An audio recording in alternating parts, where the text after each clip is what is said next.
The world is one volatile place, where one bad decision can effectively ruin what took years to build. And this is true in the world of YouTube, where creators will spend years making a platform, putting their time and effort into it, just to ruin it with one bad decision. And today we're going to be talking about some of these creators who have never been able to recover their reputation or their platform since making a horrible decision. Feature Man, real name Tom Willett, is an 86-year-old man who's known for his videos about food reviews. He reviews some weird food and recipes, and it looks like it's straight out of a fever dream. Tom would go viral originally because a lot of people just couldn't tell if this was a satire channel or just an old man going crazy in the kitchen. And this would help him reach over 400k subscribers, and it really made him a loved creator on the platform that was supported by a lot of people. But as many of you would be quick to point out, he is below that mark now, and here is why. In 2023, Tom Willett would be exposed for some pretty bad stuff. He would be exposed for infamous crimes against nature early in the 1970s. He would be arrested, put on trial, and found guilty of molesting multiple children. This carried 3 life sentences where Tom should have been put away for the rest of his life. But this would not be the case. Tom would get out early on a technicality, only getting a slap on the wrist. He would then start creating and posting YouTube videos in his later years, where he would get his first bit of success with his how to eat a watermelon tutorial going viral on Reddit, and this would help him get around his first 20k subscribers on his YouTube channel. Tom would continue to post and gain success and a loyal following of people who really enjoyed his content, until it was exposed by Mudahar of Some Ordinary Gamers for the dark things that Tom was doing in his past. Tom would then attempt to post an apology video where it wasn't really an apology. He would attempt to talk about the situation, giving very little details, and when he would give the details, he would attempt to manipulate the information into making it seem that he was just getting charged for this crime because he was homosexual. Which it was the 70s, they were very homophobic, that makes sense, but this is not the reason he was charged. He was acting very cocky in the video, basically bragging that he got out of jail and didn't have to serve those years behind bars. Tom went from a loved creator to a hated creator rather quickly because of being one of the worst humans to walk this planet. And if you want more detailed information, go check out Mudahar's video, and you can actually check out mine in the description right now and probably in the cards if I remember. MiniLad started his channel back in May of 2011 and has grown to an astounding 4.6 million subscribers over the last decade. Mini at one point in his YouTube career was one of the most successful and respected creators on the entire platform, but over the past few years, both shocking allegations were made towards him and actions that he has taken both towards his audience and his friends at the time has made Mini one of the most scrutinized and hated creators on the face of the platform. MiniLad used to be a part of the Vanoss crew, a group of popular creators with millions of subscribers between them, and eventually he left the group because he wanted to be his own creator. I'm also breaking off into a solo YouTuber because it's a lot more fun.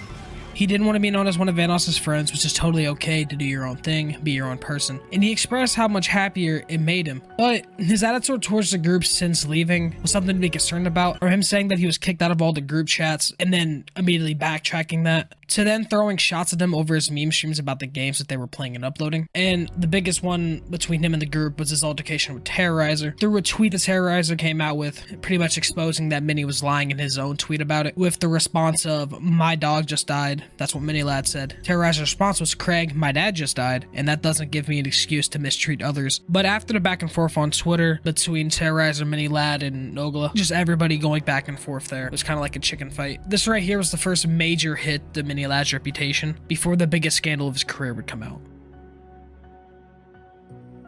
MiniLad was involved in a controversy related to inappropriate behavior towards underage children. He was also accused of manipulating 2 girls by the name of Haley and Ash, with threats of suicide and making these underage girls feel like his life was in their hands. And with the continuation of abusing mental health and suicide attempts to keep these girls from exposing him for the monster that he truly is. And when these girls were talking about exposing him, he used another girl to try to talk to him and just say, "Well, mention my suicide attempt," to keep them quiet. And then telling them that if they would to come out, they'd be killing thousands of people who look up to him. And that right there is just messed up. We can also confirm that these girls were underage when he actually made contact with them, and he was extending explicit pictures to these girls underneath the umbrella of mental health. He even admitted to it and then fled the country. He claims that it wasn't for that, but as soon as you get exposed, you run to another country. I don't know. It could have just been coincidence, but I don't think so. And the fact that he admitted to sending these pictures to kids and using his mental health to keep people silent and then admitted to it in the past, it's just messed up.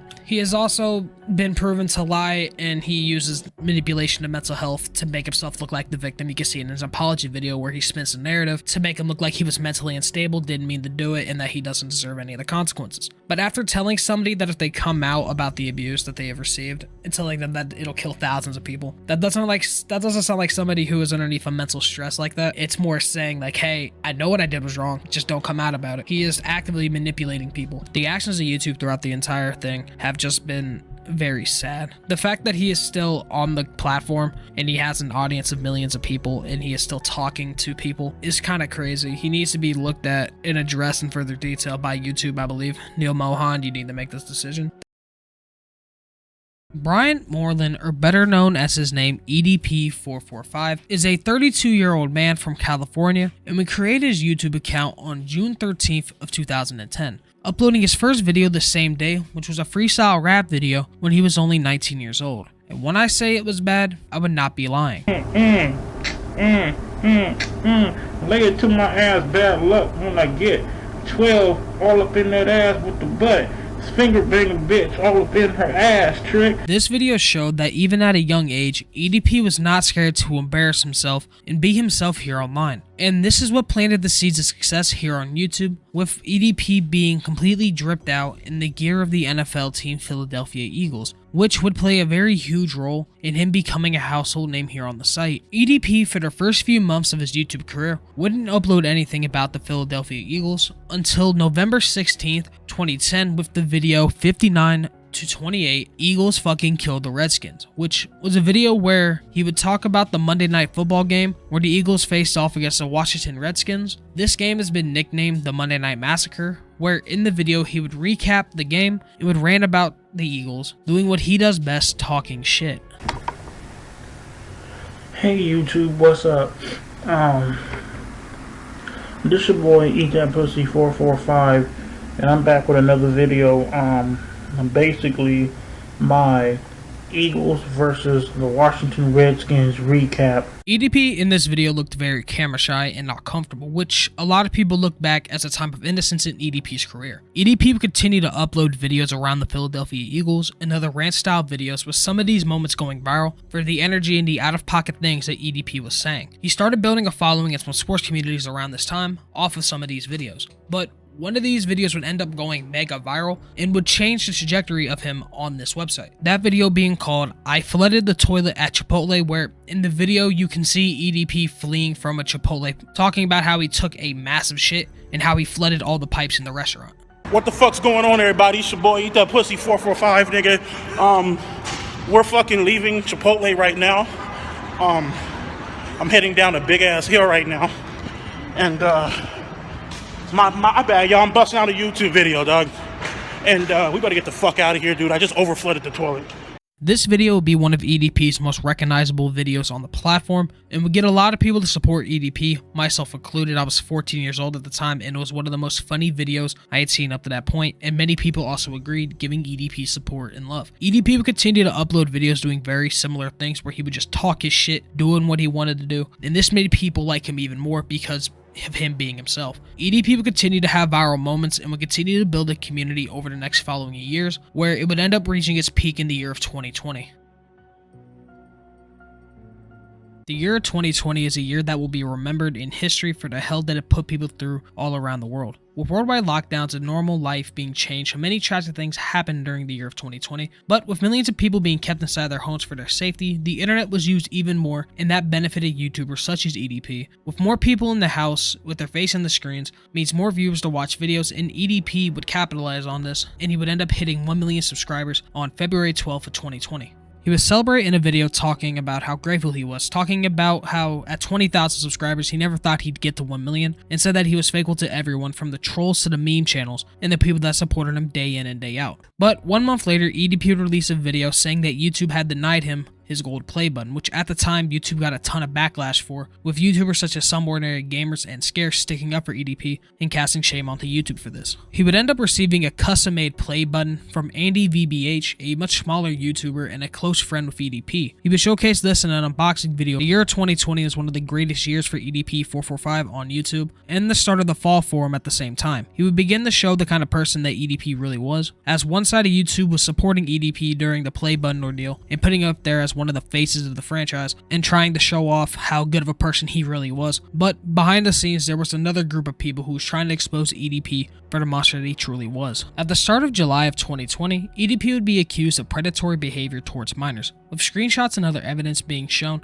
and would expose EDP for having sexual conversations with many underage fans. EDP asked a 15-year-old girl for a picture of her boobs as payment for his services in a group chat, saying that he didn't care about her age. Next, EDP would ask a 16-year-old girl who wished EDP to be her next boyfriend to help jack him off. EDP would respond to this in a video talking about the situation and would shift blame onto the 16-year-old girl because of the clothes that she was wearing, saying that she wanted this kind of attention. He would also go live to defend himself cleaning one of his guns and explaining the situation at hand. He would say some wild things on this group chat, but nobody really cared. After these videos would come out from EDP, it would eventually calm down because his fanbase didn't think he was serious and that people were getting bent out of shape for some jokes. These original rumors would die off and people would slowly forget about them, but during October 2020 they would resurface yet again, and this time with much more severity, with the YouTuber Cold Raven uploading his 8th episode of his series Slaughterhouse, showing off EDP's predatory behavior and would release even more evidence against him, and would even catch EDP talking to a decoy account that he set up. And to say that EDP was feeling all of the heat from this would be an understatement, with him actually responding to Cold Raven in a video called My Response to Cold Raven, where he would be eating his food, he would pull out a firearm, and he would cock it back. Later on a live stream, he would get a donation asking about the accusations, where he would give this response.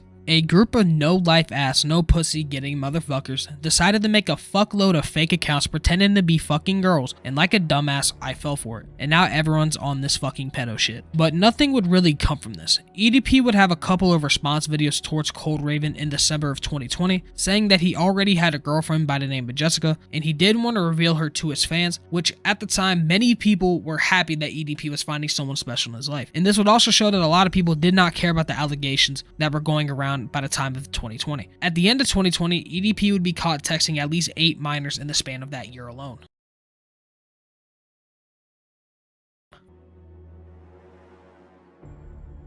EDP would announce on his Facebook on May 2nd, 2021 that he would be posting all of his new videos onto his website. Then, on May 5th of 2021, he would post on Facebook again talking shit and exposing information on Chet Goldstein, and would also talk shit about Cold Raven, bringing up past controversies with both of them, while still promoting his own website, which this caused backlash online again from creators who thought that EDP was being very hypocritical for bringing up their scandals and controversies but would fail to talk about his own. He would also attempt to make himself look innocent with the "hey, I did something bad but they did something much worse" defense. EDP would also be kicked off of all major social media such as Facebook and Instagram. EDP would attempt to come back on YouTube with an old account by the name of EDP_445, where he would deny a couple of rumors that were going around at the time, such as he changed his name. YouTube would end up deleting this account soon after his return on the website. He would also attempt to return to other social medias later on, making accounts on TikTok that would actually gain a following over 1 million before being exposed by major YouTubers such as Some Ordinary Gamers and Moist Critical for having an account, but EDP was allowed to keep his TikTok for a while until the backlash became too much for TikTok to ignore, and on February 8th of 2023, TikTok would end up banning his account. EDP would also create accounts on much smaller websites and attempt to gain some sort of social media presence and make money off of his name. He would create an account on the live streaming site Big O Live, where he would go live and bring people on to talk to him and basically allow them to bully him for money. He would make more YouTube accounts, one being the Notorious EDP, where he would show off his gun collection. This channel was deleted within hours of being found. EDP would also create accounts on Vimeo, 3Speak, and Instagram. They were all deleted rather quickly, and this caused many YouTubers to bring him up again for his many failed attempts to return to the website. EDP since has been exposed to be shown as a repeat offender when it comes to targeting kids. He would also be exposed on December 6th of 2022 for attempting to groom another child who was still in high school, where the girl was trying to troll him and would end up telling her that he would fly her out, and would also say that if he was in Louisiana with her, he'd be beating down her door and showing her love. He would be exposed for this and covered yet again for his behavior towards children. EDP would come out with an interview with what sounds like an AI Obama, talking about what he claims really went down back in 2021, saying that the entire video was fake and that it was just method acting for a much bigger role in a movie that was being directed by Chet Goldstein. He would claim that Chet would send him emails saying that he wanted him to be in a movie. He would show these emails off to prove it, saying that it was all scripted and that it was just an audition. But this was quickly trashed and proven to be false, not even talking about the audacity of him even having to send dick pics and cum shots in the beginning. He then claims that he didn't even know what they were going to do with all that, which is just weird to think about. Damn, you're just sending random people cum shots. But as people do, they looked into the emails themselves, and you could just tell by looking at them that they were obviously fake. Many people think it was just an attempt at getting more exposure onto his website because it was just that fake. Also, during 2023, EDP would have a rough time as well, with him having to sell most of his possessions for money, from his guns to his play buttons, which were bought up rather quickly. EDP would also get banned off of Instagram yet again, after going live during the Super Bowl and reacting to the game. He would also make several posts talking about the Eagles, one saying that he's breathing and dying eagle. EDP would also post a real apology video about this situation on July 7th of 2023, where he wants his redemption over the situation, and this received backlash over this because he failed to talk about the emotions that he was feeling leading up to it. He also failed to apologize to the victims that he was texting, and he failed to apologize to the people that he had threatened online over the situation. He would also be criticized for pushing a false story and providing false emails to prove his innocence. He would also be criticized for his failure to show remorse on any of his social media pages before the termination, and this made many people feel like it was a sad attempt to crawl back into the spotlight. Recently, some things have went down with EDP, first being with the YouTuber named Kayla Hoskins, who would post a video on August 27th of 2023 titled "I'm EDP 445's victim." And in this video, she would talk about her experiences with EDP, and many people thought it was just a clout chasing move until she came out with more evidence supporting her, and she would end up being interviewed by Masters at Work on September 2nd of 2023, where they would go into more details about the situation with her and EDP, and would say that they have contacted the police, who are now looking into the matter, and say that EDP could be facing up to 10 years in prison for this. He would also talk about how EDP would threaten her and that he was trying to set her up, but one day later, the YouTuber Gideon would release a snippet of a new video he was working on, where he would confront EDP in person in a cupcake costume, making fun of the original, where in the video EDP looks extremely angry, saying that this is bullshit. EDP was caught once again trying to meet up with a minor child, and this time it seems that there might be actual consequences for EDP this time, with one of the YouTubers in the video being named Skeeter Jean, who has worked with law enforcement in the past to put predators away. And there's a good reason to believe that EDP might actually be arrested for this crime. Gideon would also confront EDP during an interview where EDP leaves when confronted. He would end up making a response video acting tough, saying that Gideon was just chasing views and clout. The tale of EDP 445 is a story that will be talked about as one of the saddest stories of a once young creator who had the world's support at his fingertips and used that power to abuse others. It would end up ruining his life in the process, and there are zero reasons to be sad about what happened to EDP.